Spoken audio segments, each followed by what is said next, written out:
Hello बच्चों, let's see the question and the question is solution of 0.1 n NH4OH। मतलब 0.1 NH4H हमारे पास दिया हुआ है और 0.1 n NH4Cl हमारे पास दिया हुआ है। We have to find out pH। मतलब pH भी हमारे पास क्वेश्चन एक्चुअल में गिवन है 9.25। We have to find out pKb of ammonium hydroxide के लिए हमें निकालना है। तो चलिए इस क्वेश्चन को सॉल्व करते हैं। सबसे पहले आप यहाँ पर गिवन जो कंडीशन देखोगे तो हमारे पास वीक बेस दिया हुआ है और उसका सॉल्ट दिया हुआ है।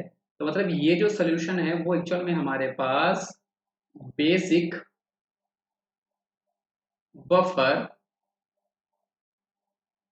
सोल्यूशन, ये हमारे पास बेसिक बफर सोल्यूशन होना चाहिए था।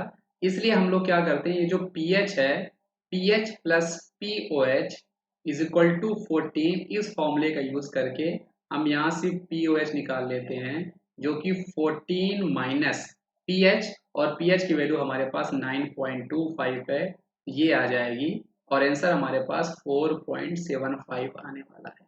अब इस क्वेश्चन को आगे सॉल्व करते हैं। तो आपको पता होना चाहिए कि जो हमारे पास बेसिक बफर सॉल्यूशन होता है बच्चों, उसके लिए जो पीओएच का फॉर्मूला होता है वो आपका होता है is equal to P K B plus log concentration of salt divide by weak base जो हम लोग यूज कर रहे होते हैं।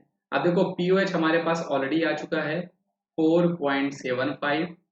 पी के बी हमें निकालना है, पी के बी हमें फाइंड करना है, प्लस लॉग, लॉग हमारे पास ये है सॉल्ट, सॉल्ट का कंसंट्रेशन हमारे पास अमोनियम क्लोराइड हमारे पास सॉल्ट है जिसका कंसंट्रेशन हमारे पास 0.1 नॉर्मली दिया है, और जो हमारे पास बी की बेस है अमोनियम हाइड्रोक्साइड वो हमारे पास 0.1 है।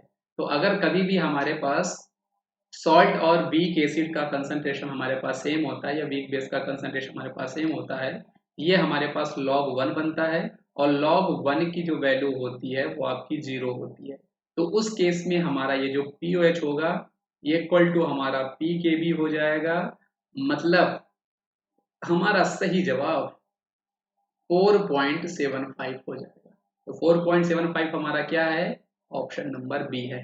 तो आई होप बच्चों ये आपको समझ में आया होगा। इस क्वेश्चन का सही जवाब हमारे पास 4.75 ऑप्शन बी है। थैंक यू बच्चों।